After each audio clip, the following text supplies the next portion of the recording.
a student, yani studied a lot, and he's able to really connect and engage youth. I'm really happy that you guys are here and that he's here with us too. So Mar, please.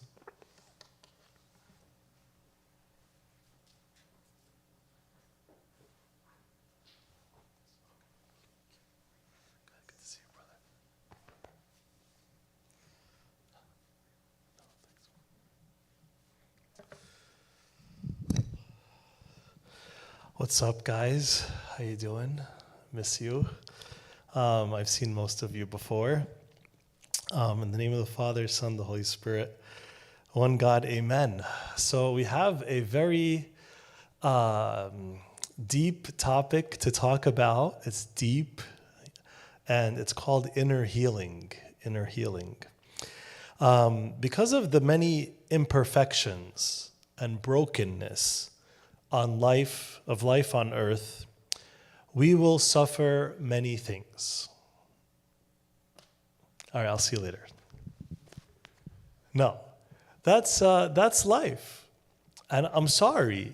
I mean, it's not my fault. It's not all my fault, but I am sympathizing and empathizing with you, and I hope you can with me, because life is difficult, right? God did not promise perfect happiness and joy and fulfillment on earth. We even say at the end of the creed, we look for the resurrection of the dead and the life of the age to come. Like, this is not it. We say, St. Paul says our citizenship is in heaven. And there's so many verses and messages about this that essentially, on earth, we should not be surprised when there is suffering, when something doesn't go our way, when we lose something, when we're hurt, because we weren't even designed for this earth. We weren't made to be here. Like, this wasn't it, right? If we just for 30 or 45 seconds remember the history of our existence, we were created to be with God in heaven. So everything after that, after the fall, is not what we were created for. This is not it. So we shouldn't be surprised when things that are bothering us happen. There's so many things that bother us. I probably get bothered like at least 30 times a day by something, right? Something doesn't happen on time, I lose something, or something much bigger happens.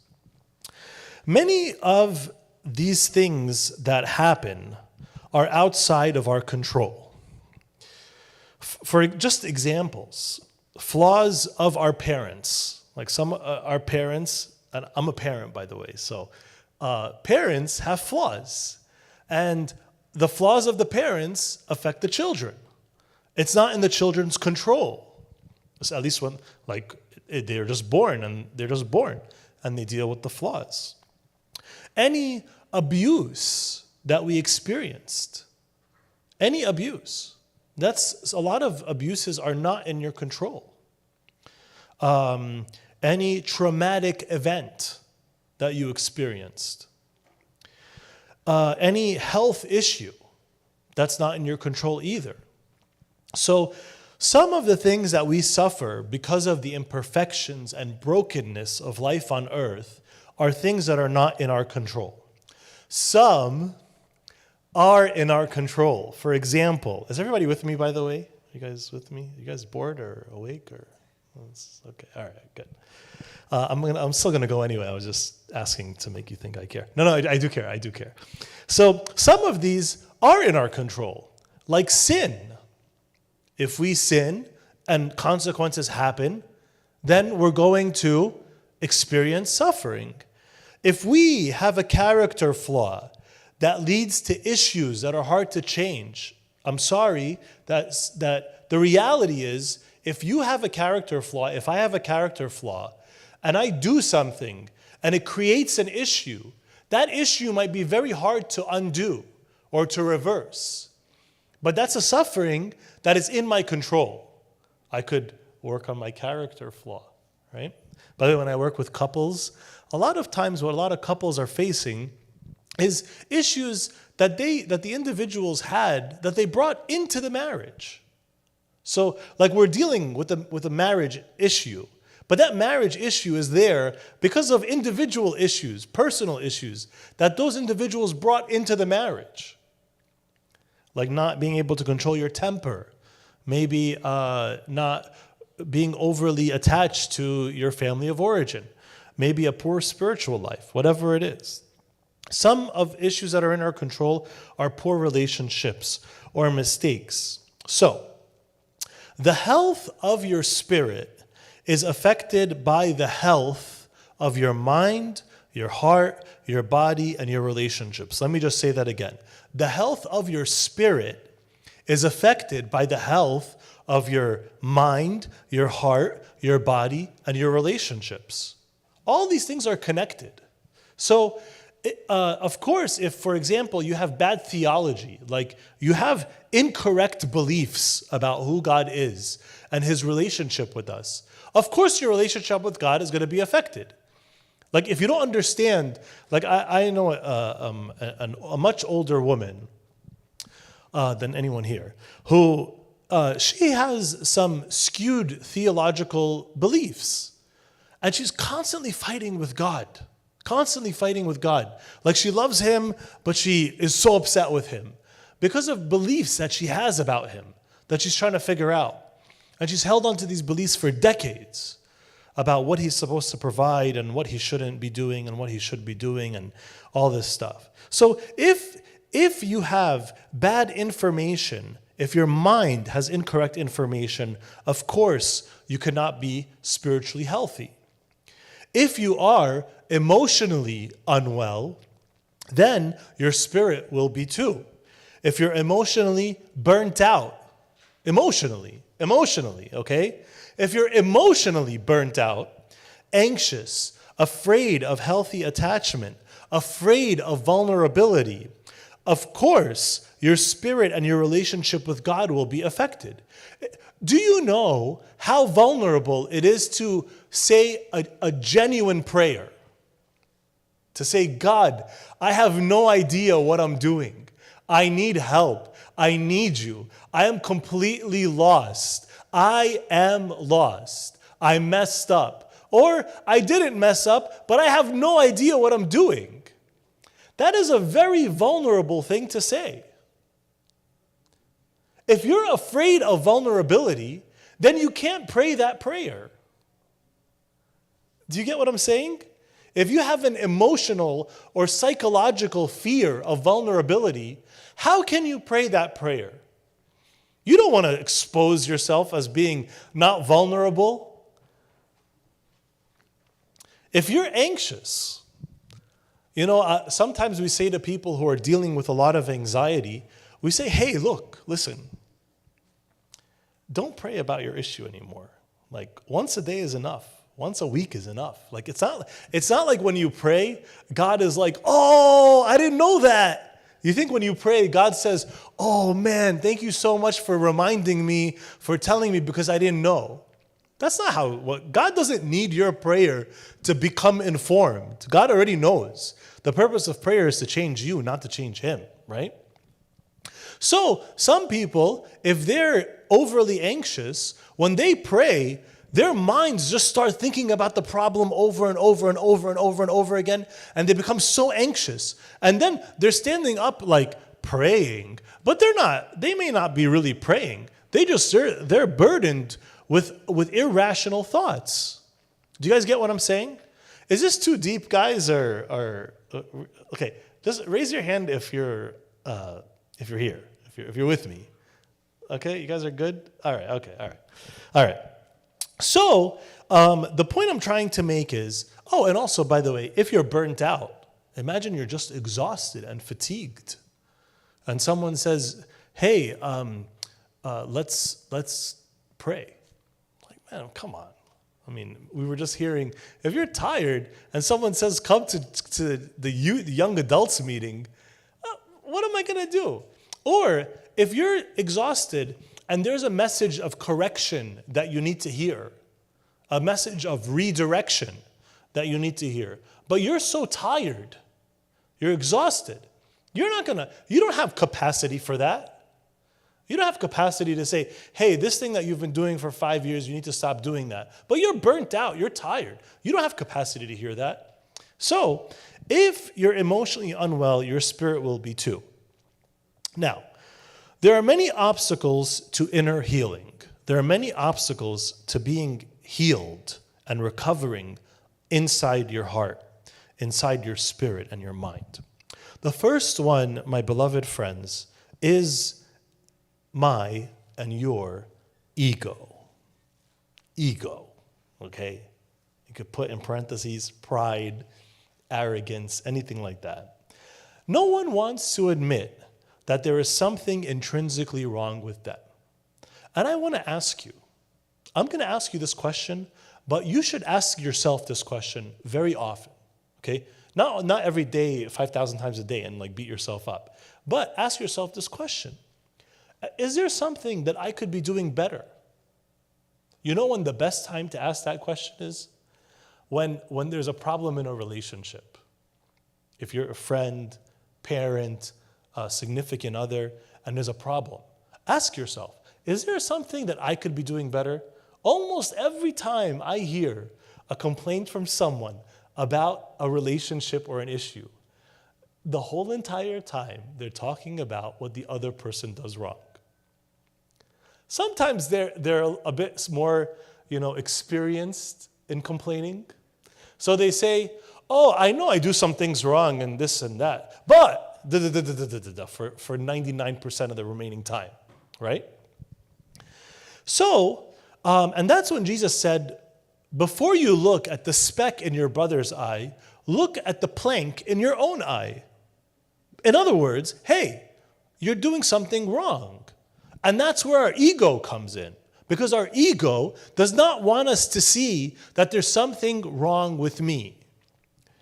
Especially if that problem is causing other problems that others have highlighted. If someone told you, hey, you're doing something wrong, and then you're like, I don't want to admit that. That's messed up. I'm not going to admit that I'm doing something wrong. And so that's your ego, right? Even if you're comfortable admitting that there is something wrong with you, let me show you another way, another angle that ego comes in at.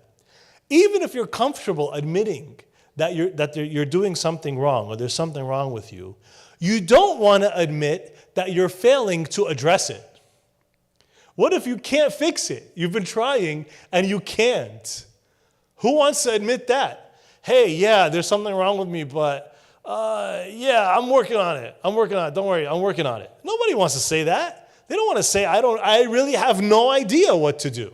I keep messing up in my conversations with people. I keep messing up in this addiction. I keep messing up with this sin. I keep messing up this way, financially, whatever. I keep messing up. And nobody wants to admit, I don't even know how to fix myself. That's where your ego comes in. It comes in because you don't want to admit that there's something wrong with you. And then it comes in because you don't want to admit that you have no idea how to fix it. Also, our ego comes in. I'm speaking to myself too, by the way. It's not just you. I love all of you, but I'm speaking to myself too. No one wants to ask for help. Like, hey, can you please help me? What?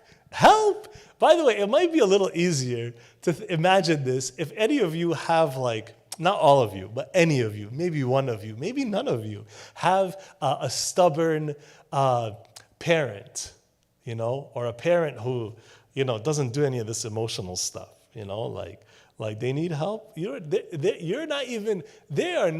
even know the word help. They don't even know it. They don't ask for help. They don't need help. They don't want anybody to know our problems or anything like that. So the first obstacle, my beloved brothers and sisters, to inner healing is our own ego. Maybe I'm depressed. Maybe I'm sad. And I don't want to say anything. I don't want to say anything. Because it's like, wait, what? Oh, you're telling me I'm going to tell my complaint, my issue is that I'm sad? Yeah. What if you're sad? What? What are you going to do otherwise? You think sadness just goes away? Just magically goes away? It doesn't. So the second thing is, the second obstacle, so the first obstacle is ego. The second obstacle is fear of vulnerability that we just discussed. Just to talk about emotions, to talk about times when you are weak, when you're insecure, when you're not confident or not sure or certain, to say that I don't know if I'm doing a good job and I need help exposes you. That exposes you. Like, I don't know. I don't know if I'm doing a good job or not. And that exposes you. So the second obstacle to inner healing is a fear of vulnerability. The third obstacle is a fear of grief. A fear of grief. There's three topics that we don't really talk about much in our community. I'm just going to put them out there so one day you can make sure somebody talks about them. One of them is grief. The other one is sexuality. And the third one is aging. Like those three topics, we very rarely talk about, right? Like we'll have a meeting for the senior citizens group, but to talk about the emotional and spiritual experience of being in the last ages, like years of your life, we don't talk about that much. Sexuality, we don't talk about it that much. Grief, we don't talk about it that much. And so just remember those three topics for another time. Here, though, what I want to talk about is the obstacle to inner healing is a fear of grief. If we admit that there are issues and problems, we will then need to grieve the fact that we have those issues and problems and the impacts of those issues and problems. And I'm going to give you just two simple examples. What if, not any of you, but what if you're 70 years old and you realize that you made a major parenting mistake? Your kids are already grown. You messed up. Like you messed up. You messed up bad. Like you're 70 and maybe when you were 65, you're like, I don't have anything to do with it. I'm retired. I'm going to go attend these meetings somewhere at church or listen to some lectures or read some books. And every time you're attending and listening and reading and whatever, you're like, wow, there's a lot of things I should have done differently with my kids. But now all the damage is done. You have to grieve because there was an opportunity that's permanently lost. I'm not saying it's unredeemable now. That's a whole other story. But there's a lost opportunity. Something died, that opportunity. And if you're afraid of that grief, if you're afraid of it, you're not going to have inner healing. How many of us, or how many young people wish their parents would say, hey, I'm sorry? How many of us, some of us, if our parents told us, I'm sorry for what I did 10 years ago, 20 years ago, we would just collapse in tears. We wouldn't even know what to do. We've given up hope that we will ever hear that. That's our grief.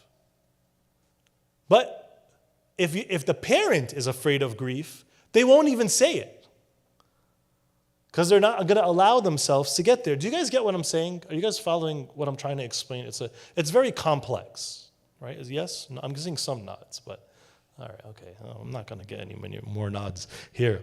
All right. The other thing, another example of a fear of grief is what if I realized that I am underdeveloped in a certain area of my life? What if I realize? For example, what if I realize that I'm in my mid-20s? I'm not in my mid-20s. I'm like 38. But what if I was in my mid-20s and I realized, oh, man, I just spent the first 20-something years of my life studying. And I never learned how to make friends. I don't know how to make friends. The only friends I have are the ones that were sitting next to me in class. Like we like had to talk to each other because, we kept getting assigned things and we had to team up. Or you don't know how to talk to someone of the opposite gender. You don't know. Like, oh, I'm supposed to date now. I don't know what to do. Like, what? What does that even mean? I don't know what to do. I don't what. Hi, I'm who I am, and like, what are you? I don't even know. Oh, you're a girl. Oh, okay, cool. So, like, I thought you were an alien. No. So what if you realize that you're underdeveloped in certain areas of your life? What if you're already married and you realize you don't understand, you don't know how to listen, you don't know you don't understand emotions? What if you're 30 or 40 and you realize you've never prayed before? Like this whole God thing, you've just been walking into church and taking communion, coming out and leaving, but you don't know. You've never done it. So that could be a fear of grief, right? Okay, there's 3 more obstacles. The next obstacle is a lack of self-awareness. A lack of self-awareness. We don't know, my dear brothers and sisters, we don't know what is happening inside of us. Most of us, sadly, are caught up in this like vortex, this like tornado of busyness, of goals, schedules. Then social media fills up all available remaining time, because when you have a pocket of 5 minutes, it's so easy to just scroll on your phone, right? So we're not spending any time to reflect, we don't know what we're feeling, what's going on inside of us. We're not investing that time. We don't know what we feel and why we feel a certain way. We don't know how we affect others or what others around us are feeling. I always like to encourage you to think, did you ever wonder what it's like for the people around you when you're not there? Like, what is the impact of your presence? Is it good? Is it bad? Who knows? I mean, do you ever wonder? Like, if you weren't there, what would it be like? Some of you might say, well, I make no impact. Or some of you, your impact is a lot of negativity. Or it's a lot of distraction. Like, with high schoolers or a younger group, like it's so much easier, by the way, to give a talk to an older group. If you try to give a talk to a group of high schoolers or middle schoolers, they just sit next to each other. They're so distracted by each other. They don't realize the impact of their own presence on their peers, right? So, but that happens to adults too. We don't spend any time reflecting or asking ourselves if we're doing okay. And we often become distracted by looking at what others' issues are. So that's the 4th obstacle, which is a lack of self-awareness. So we said ego, fear of vulnerability, fear of grief, a lack of self-awareness. And we have 2 more obstacles. The 5th obstacle is overly spiritualizing problems. I know we're in church and you're like, what is it? Is there such a thing as overly spiritualizing anything? No, yes, there is. Because we're not just spiritual beings.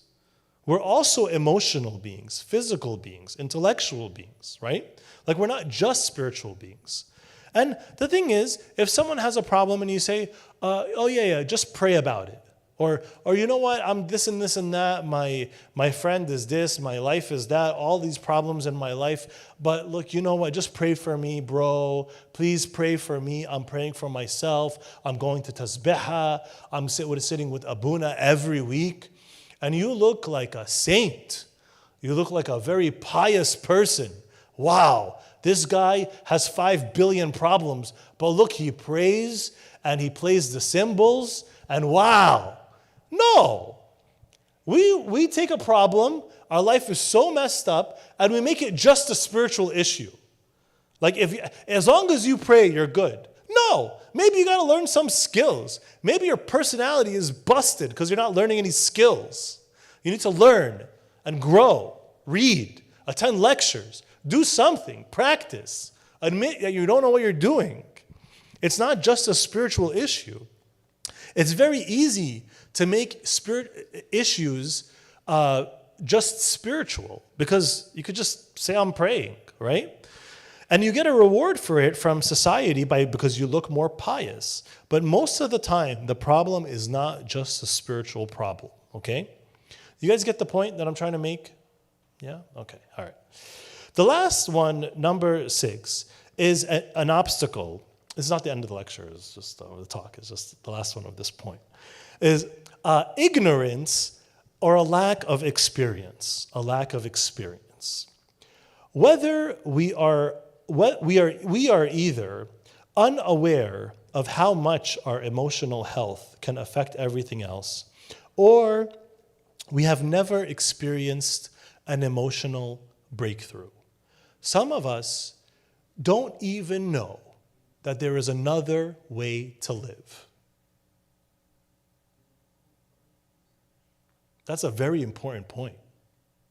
Some of us don't even know that there's another way to live. There's another way to operate. There's another way to think about things. You don't have to think about things the way you think about things. Who said you have to think about it the way you're thinking about it? There's many ways to think about it. There's many ways to say things. There's many ways to manage your own emotions. Some of us, we go about life based on whatever's happening inside of us. Like you're angry, so you blurt something out. You're frustrated, so you say something. You're sad, so you do something. You see someone doing something, so you interpret it the way you interpret it. You don't realize that the interpretation you applied is a choice. You chose the interpretation you have. A lot of what happens in therapy is helping, depending on the type of therapy, is helping people consider different ways of thinking about things. Instead of seeing your spouse, I know many of you are not married, but I'm just giving an example. And so your spouse says something that offends you.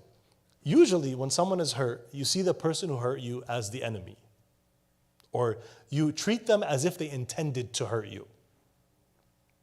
But I was just telling a couple today that, do you think your spouse woke up this morning and said, how am I going to destroy my spouse's life today? I need to find some ways to mess their life up. You think that's what happened? What if you were at work and your coworker said something that bothered you? You can choose to see them as your arch nemesis. You could see them as Satan if you want. It's your choice. Or you could see them as someone who's struggling, someone who's seeking intimacy and doesn't even know how to get it.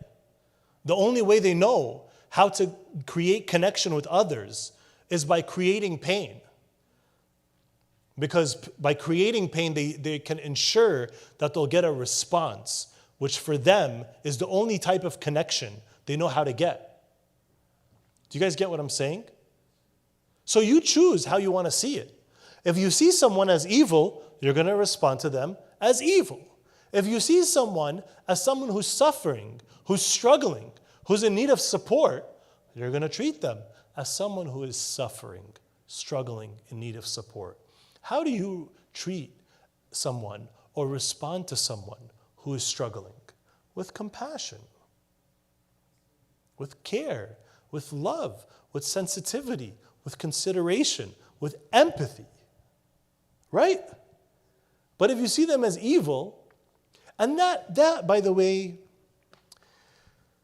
is exactly what Jesus did. He said, Father, forgive them. Why? Because they don't know what they're doing, right? They don't know. They don't know what they're doing. So Jesus could have said, they're evil. Let's condemn them. But what did Jesus say? They don't know what they're doing. They're, for many of them, they're doing the best they could do. Do you get what I'm saying? Now I challenge you and I challenge myself. When someone hurts you or offends you, you have a choice for how you're going to respond. To respond well, you have to interpret well. What is that interpretation that you're going to choose? It's a choice.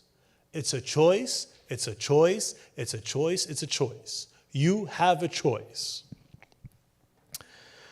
So, and some of us have never experienced a breakthrough. We never realized that that's a choice. That by itself, this point that I just made, for many of us, could be a breakthrough in and of itself. Like that could unlock what's been broken or tied up in a relationship. That's called a breakthrough, right? All right, so those are the obstacles, okay, which are ego, fear of vulnerability, fear of grief, lack of self-awareness, overly spiritualizing problems, and ignorance or lack of experience. Any questions, comments, concerns, disagreements on any of that? This isn't your only opportunity, by the way. Is this like one of those meetings where you ask questions at the end? Probably, yeah. Okay, all right, good, all right. So I'm not going to feel bad, all right? I'm going to interpret that. I have a choice to interpret that as that you're still interested. Okay, so the next point here is, what do we need to heal from? What do we need to heal from? I want to tell you a bunch of things. First is bad experiences caused by no one's intentional wrongdoing. What I want you to ask yourself as we go through this list, ask yourself, did I experience any of these things? I experienced many of these things. So ask yourself, did I experience any of these things? If so, what's the status of my healing? Am I okay? Did I recover from this? Did I grow? Did I get what I needed to get from this experience or not? Or am I still holding on to it? Is it still unresolved, unprocessed? I still have 1,000 open questions. I'm still bitter. I'm still resentful about them. So the first category is bad experiences caused by no one's intentional wrongdoing. For example, being laid off from a job. A lot of times the business, I'm not saying being fired, that's different, but being laid off. Being laid off, a lot of times the economy isn't doing well and hundreds, thousands of people could get laid off. That's not caused by your wrongdoing. It's the circumstances. Having cancer or another illness. If there's an accident where someone dies. Inheriting consequences of a problem that comes from your spouse. Like you just get, for example, imagine you get married and your spouse has bad credit. Like your credit is great. You have good credit. But your spouse has bad credit. And now you're married, everything is good, but you can't buy a house. You can't for a few years. Or to make it even harder, the dream house that you wanted, you can't get it because your spouse has bad credit. That's not caused by your wrongdoing. You didn't mess up. You married someone who messed up, right? Doesn't make them a bad spouse choice for getting married. It's just bad experience. And grief over those losses, like when you lose something, the grief over them is something that needs to be worked through. It's very important. That's number one first category. The second category that we need to heal from is pain caused by abuse. By abuse. You'll be surprised, sadly, that abuse people experiencing abuse is much more common than you think. You would be surprised if you knew how common it was. So you need to heal from what was harmed, and sometimes that's something that's irreversible. Like something happened and it can't unhappen. It happened. How that made you feel about yourself. Like something bad happened, it can't unhappen. It's already happened. It's in the past. So you need to heal from that. also need to heal from how that made you feel about yourself. Also, and can I give you an example? One time, I had a client, a young woman. She was, when she was a child, maybe 5, 6, 7 years old, she was at church with her mom, because her parents are separated or divorced. And she's at church with her mom. And this is not in our ethnic community, it's a different ethnicity. But in that other ethnicity, they also have this similar concept of like respecting adults, and honoring adults, like older people. And so the girl is standing with her mom, and another woman of her mother's age comes and says, "Oh, your daughter is fat. Your daughter is fat." That's what. So in our culture, imagine like a tunt saying to another tunt about her daughter, while the daughter is standing there, that your daughter is fat. Now, that's really bad. That's bad.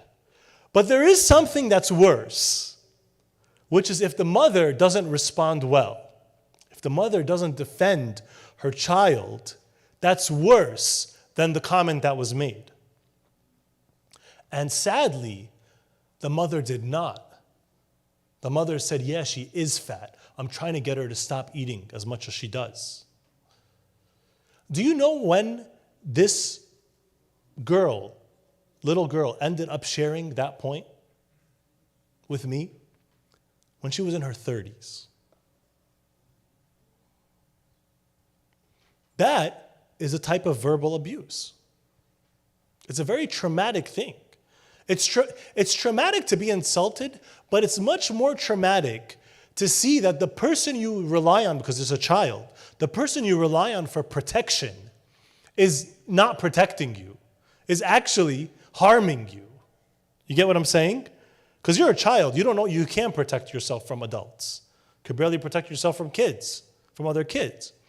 So if the person you're depending on to protect you is harming you, that is a very traumatic thing. So, what was harmed? That her self-image, how it made her feel about herself. And then the other pain caused by abuse is the fears or anxieties that were created as a result of abuse. Of course, this one instance launched that young girl into, up to that point, a life of poor self-image, insecurity, not loving herself. It was just a mess, and all the things that come from someone who is experiencing those things.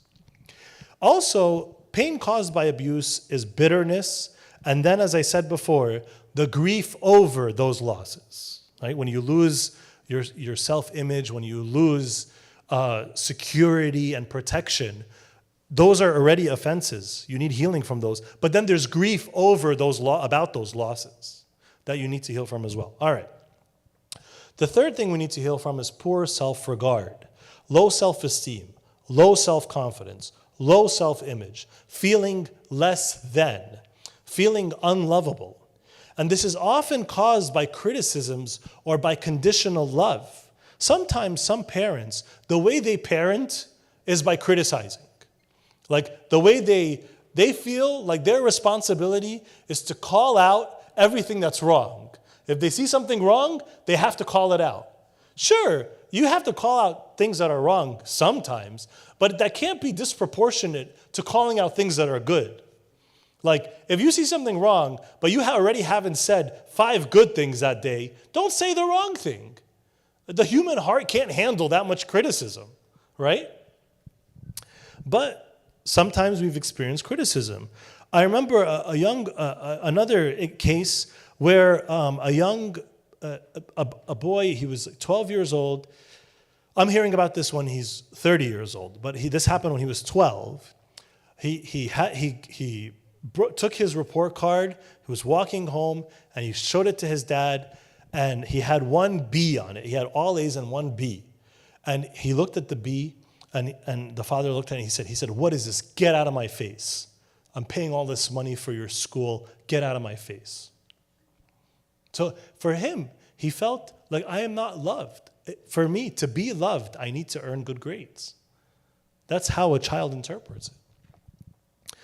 But so poor self-regard can also be caused by shame, though, which could be caused by your own mistakes and sins. So no, I just don't want to make it think that every time, if you think lowly of yourself or too lowly, then it's always because of someone else. Sometimes it's because of you, because you messed up, you made a mistake, and you need to work through that. All right. Another thing we need to heal from is deficits in healthy reference points. By the way, guys, is this too much, or are you guys still with me? Because this is a lot of stuff. This is very intense stuff. Okay, guys. Okay, I got some knots. All right. Some of you, I don't even think your necks work, because of every time I ask that question, you're not even blinking. Maybe they put mannequins in here. So the other reason why the other thing we need to heal from is deficits in healthy reference points. I want to explain what a reference point is when I'm using that phrase. A reference point is it's kind of like a role model, right? But generalize that concept or loosen it up a bit more. Like a reference point in anything. So, what is your reference point on family life? Your reference point, my reference point, the most powerful one is your own family. Maybe you didn't have a healthy reference point in your family life. Maybe you never had a healthy reference point in personal integrity, how to be a person of integrity, to honor your word. You've never seen that before. So that's a deficit. You need to heal from that. Emotional health, spiritual integration. I know some families, the spirituality in that home is just go to church on feast days.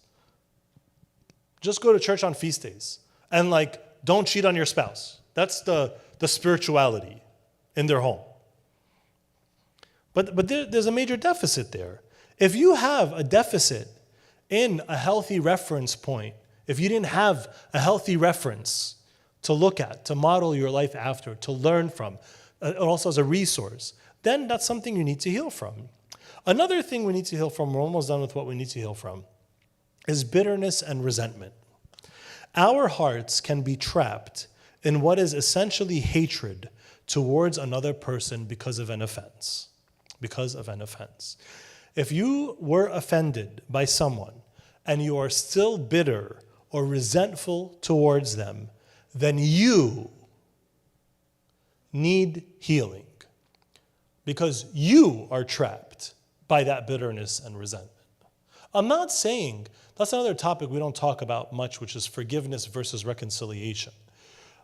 I'm not saying you necessarily have to be reconciled, because some people are still, even though you're supposed to forgive them, they might not be safe to reconcile with. But you still need to forgive them. And if you don't forgive them, then your heart is trapped. My heart is trapped. If I don't forgive whoever I need to forgive, my heart is trapped. Another thing that we need to heal from is misinformation. Misinformation. And that is that's a message especially relevant for our times, because information is out there. It's everywhere. Anybody can create information. If you want to create information, just record a video and put it on TikTok. Say, the way to walk is to sit on a chair. That's how you walk. Just record that and post it on TikTok. You just created information. Say, this is the best way to, grow your biceps. Eat avocados, 75 avocados a day. Just record it and post it on TikTok. You just created information. That's happening all the time, right? So, some of us are severely misinformed, or we are attracted to ideas that challenge the status quo. Some of us, what we love, or what we're very attracted to, is anything that challenges the status quo. Is there somebody or someone disagreeing with what's happening? I want to listen to that person. Whoever's disagreeing, because that's what gets attention, disagreement. You think if someone agrees that that's exciting? If someone raises their hand and says, hey, I think that this and this and this and that, and I say, you know what, I agree with you. Is that exciting? No. What if I say, you know what, actually you are wrong, and your mom's wrong, and all this, everybody's wrong, right? Everybody's going to be like, oh, everybody's going to sit up, start nodding all of a sudden for the first time in their lives today, and they're going to say, oh, yeah, disagree, yeah. And that's what is happening on social media all day, every day. People just disagreeing. Everybody has the best thing, and their best thing is different from the other person's best thing. And we live our lives based on what we believe. So whatever you believe, that's how you're going to live your life. It's not you're going to live your life based on what you don't believe. You live your life based on what you believe. And what do you believe? You believe the information that you're accepting, right? That you're agreeing with. So if the information that you're accepting is too disconnected from reality, then you're going to be living in an unhealthy way. Well, be careful. I want to ask you this question, and you ask yourself this question. Why do you believe what you believe? I'm not just asking about God. I'm asking about everything. I'm not trying to throw your whole life upside down, but I'm asking you to learn to ask yourself that question, to think critically. If someone says something to you, why do you believe it? Like, why do you believe what I'm saying? Huh? Okay, yeah, who said I do? Okay, good. I'm not assuming that you do, right? I'm doing my best. If you don't believe what I'm saying, you can ask a question now or later, or you don't have to, right? But each of you should ask that question.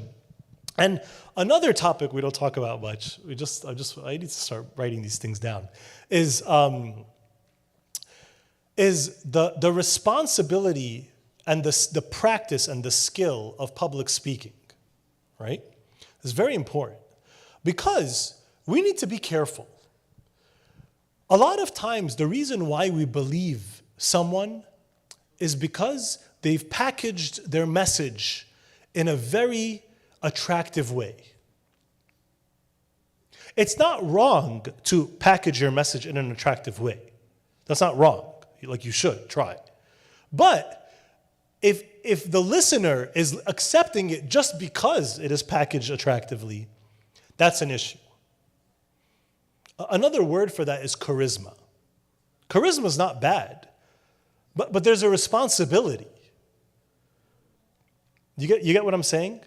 Because just like there's millions and millions of people who are charismatic, but they don't all feel this sense of responsibility that even though I can deliver a message in a good way, I have to make sure it's the right message.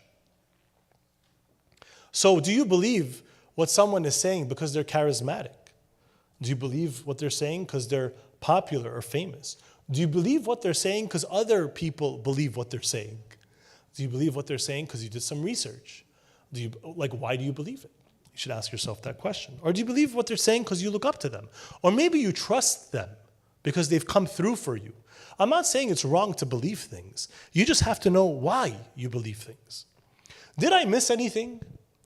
Are there any other things that we need to heal from or that others need to heal from? You could bring it up later. So the last thing that I want to talk about with God's great grace is how to obtain inner healing. How to obtain inner healing. So we talked about the reality of imperfections and brokenness. We talked about the obstacles to inner healing. We talked about what we need to heal from. And now I want to talk about how to obtain inner healing. Okay? All right. Good. The first thing is pay attention to the people closest to you, because those people will help you, either directly or indirectly, identify what you need to heal from. Okay? So if there's any relationship friend, family, significant other, co-worker, and you keep just having friction again and again and again. Or they keep telling you something. Ask yourself, what if they're right? What if there's something I need to grow in? That's very, very important. I'm not saying that it always is the case, but it very often is the case, and it's always the case that you should ask yourself that question. If there's friction in a relationship, especially the people closest to you, there's very often an opportunity for you to heal in some way and grow in some way. The second way to obtain inner healing. So the first one gives you awareness. The second one also gives you awareness, but it's practicing the discipline of awareness. It's not just like waiting for friction to happen. It's also more of a reactive way. But there's a proactive way, which is practicing the discipline of awareness. Ask yourself these questions. How am I doing? Can you maybe sit with yourself for 7, 8, 9, 10 minutes tonight before you go to sleep? Like sit up though, sit up because you don't want to fall asleep. If you sit up, maybe even open the notes app on your phone and write. And ask yourself, how am I doing? That's a proactive way to practice self-awareness. What's going badly and what's my role in it? Ask yourself that question. There's usually a role that you have in when something's going badly. All right. Number 3, so the first is pay attention to friction in relationships that are closest to you. Second one is practice the discipline of awareness, which is ask yourself these questions. The third thing is to pray and ask God to support you during your healing journey. By the way, when you force yourself to pray, you are forcing yourself to be vulnerable. Again, prayer is not for God's sake. It's for your sake, for my sake. It's not to change God. It's to change you, to change me.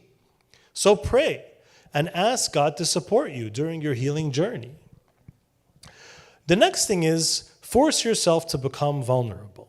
There must be in your life at least one context where you become completely vulnerable. Who do you talk to about your deepest thoughts? Everyone here, with no exceptions, should have at least one context, one relationship, one setting where they can talk verbally, like with words and sounds coming out and your mouth moving, not just in your head, about what you're going through. The sad thing is, many of us don't. That's a great benefit of therapy, because usually it's like an independent person. You're paying them for their time. They're not in any other relationship in your life. You just go there, or you log in on your Zoom or whatever, and you talk to them, and at least you're not worried about where it's going to go. But there's many other contexts. You have Abuna, your father, spiritual father, father of confession, spiritual mother, a mentor, a trusted friend, anyone. But it has to be someone healthy. But if you don't have anyone, please, I'm telling you, okay? I'm telling you because I love you all, that there's a big problem, okay? If you don't have anyone, that's a big problem, okay? And I'm not saying that, I don't get any benefit by saying that, right? It's just, actually I probably get some disagreement and criticism. So you must force yourself to become vulnerable, find at least one context where you can expose yourself in a healthy and safe way. The next thing is a mindset change. Prepare yourself, when it comes to inner healing, prepare yourself for a marathon or a journey, not a sprint. Does everybody know what I mean by a marathon, not a sprint?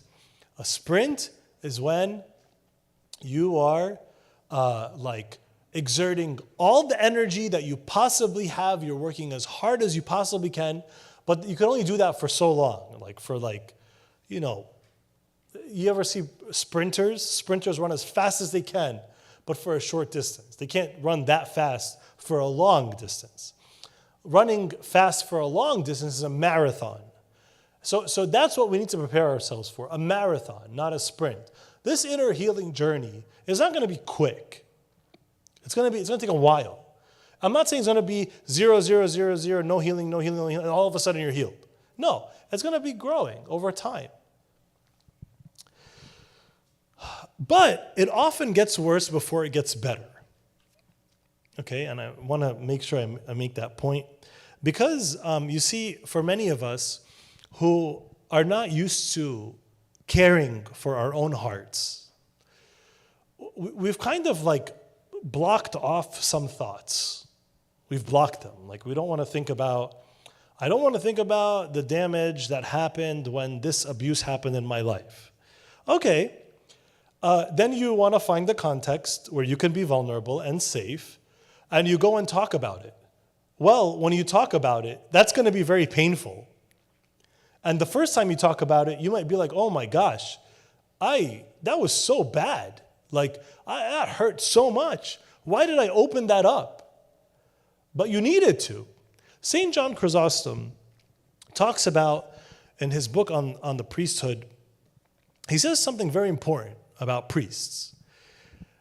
He says, think about a surgeon. A surgeon, when he has to perform a surgery, he has to cut open the area where he's going to perform the surgery. If he doesn't cut deep enough, he won't be able to perform the surgery. If he cuts too deep, he might cause harm that was unnecessary. He might cause harm. And he says that's how a priest, he's talking about priests. He's saying that's what a priest needs to do. A priest has this responsibility to do these painful things. But this doesn't just apply to priests. It applies to all of us, right? You have to open up and the right way and do the work, or else you're never going to get better. Like how can you, what's the other way? Time, I think all of us here are old enough to know, even if you're not that old, even if you're just like 22, 23, 24, you're old enough to know that for many issues, time passing alone, just time passing, doesn't make you better a lot of times. It just makes you harder. Doesn't make you better. And that's an issue. The last two things to obtain inner healing are maintain a system of accountability. Keep healthy people in your circle. And this is similar to the context where you become vulnerable. But have people in your life that hold you accountable, whether it's about your physical health, your mental health, your spiritual health. You need to have a system of accountability. People who will tell you that you messed up, right? Lastly, work hard to educate yourself. All of us. By the way, the reason why I studied marriage and family therapy was so that I can be healed in my own life, so that when it's my turn to be a husband and a father, I do it correctly. Because I didn't have healthy reference points, right? And so I need to educate myself. It was hard. So I have a master's degree, right? So it's not easy. I have books. I gotta sit down and read and write papers. It's so annoying. And then do clinical rotations and get supervised and all. This is a lot of work, right? You have to interview your family. You got to read about sex. You got to do everything. This is a lot of work. Now, it's not. I'm not saying everybody has to go study therapy. That's not what I'm saying at all. What I'm saying is you do need to educate yourself, and there's so many resources, so many. Read, listen to lectures, go to therapy, seek spiritual guidance, journal, write in a journal what's going on for you. So those are the ways to obtain inner healing. Pay attention to the people closest to you and any friction in those relationships. Practice the discipline of awareness. Pray and ask God to support you during your healing journey. Force yourself to become vulnerable and find one context where you could do that. Prepare for a marathon, not a sprint. Maintain a system of accountability and work hard to educate yourself. Okay, that's the end of the prepared material. Any questions, comments, concerns, disagreements from anyone? You should also know that I'm a very awkward person. I could be silent for like 20 seconds and just like make it so awkward. I'm fine with that. Like I'm totally fine with that.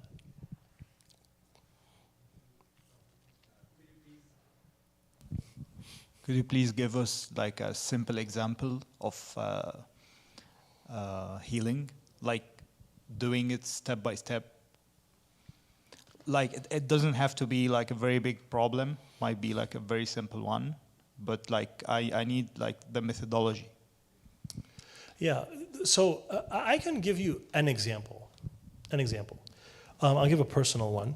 But a lot of the steps are very like situation dependent. So it's very important. That's why it's not like, that's why my steps are kind of like, they cover all the bases, but they're not like for this issue, here's the steps, for this issue, here's the steps. Like, but professionals have that. They have steps, like for depending on the issue. But I'll give you an example for myself. Like, my dad passed away suddenly. He was just at a routine like medical exam, and then we don't exactly understand why, but he just passed away. Like I was at work and I got a text message. I had people calling me while I was at work, and then I answered a phone. They said, "Hey, Dad's in the hospital. Like you got to go." I was like, "Oh, okay." And then a few minutes later, I got a text saying, "Dad is dead." That was it.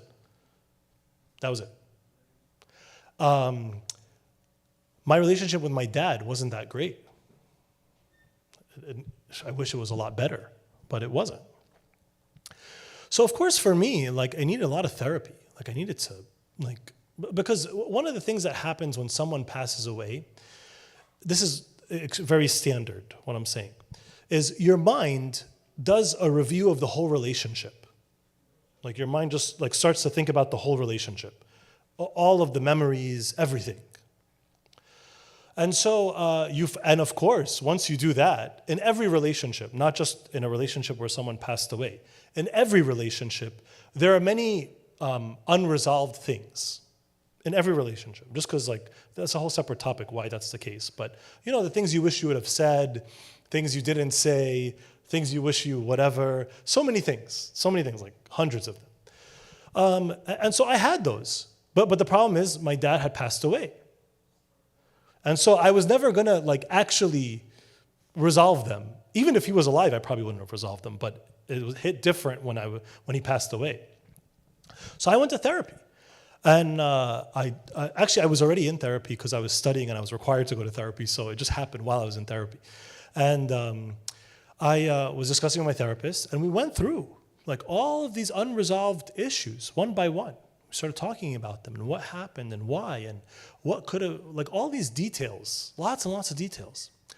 Finally, what it culminated into, after discussing them, learning more about like forgiveness, learning about what's right, all of these things, right? And this is already now, because he passed away and there's a funeral, and then I'm still dealing with all this stuff, right? Like he's already buried, right? I could tell you more about this later, but it culminated into writing a letter to him, talking about all those things.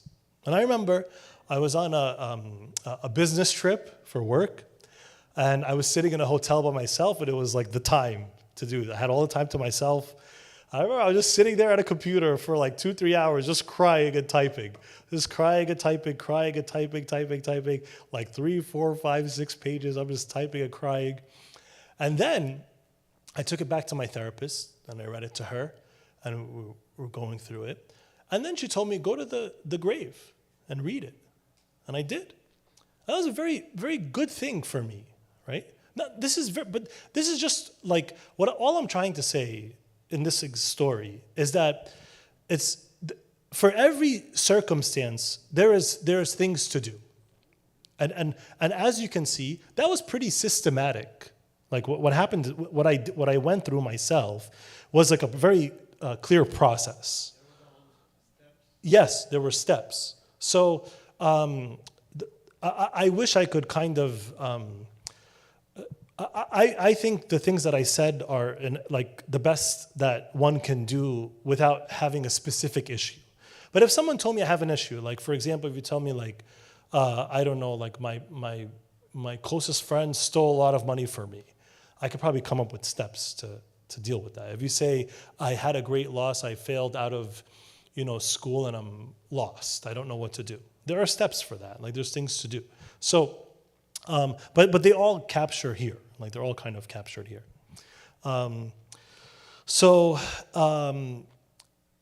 Is that helpful, or you're still not happy with that? I want to make sure I'm responsive to you. I think it's not general enough, but like I wish there is like a filtering. Yeah.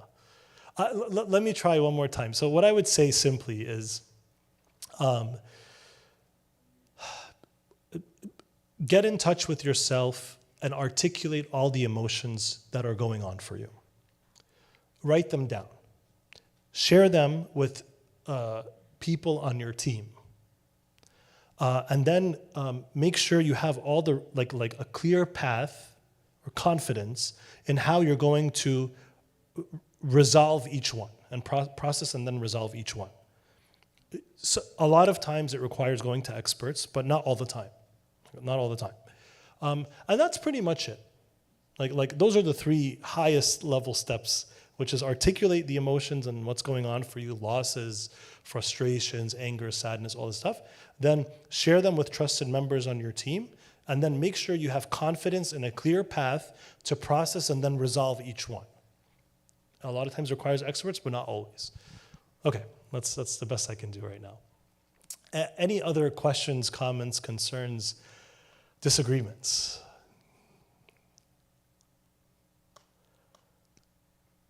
Yes. I have a question. If you are working with a worker that you can say that he have a thorn coming out of him, and every time you want to give him a hug, he's gonna get hurt still. He's a very hard person to deal with, and there's a lot of challenges. I'm a human disguise or whatever. I tried all my options, but you're running out. Yeah, I would say there's 2 main things. One is because it's a work situation, right? There's a lot of like important nuances and considerations. Is essentially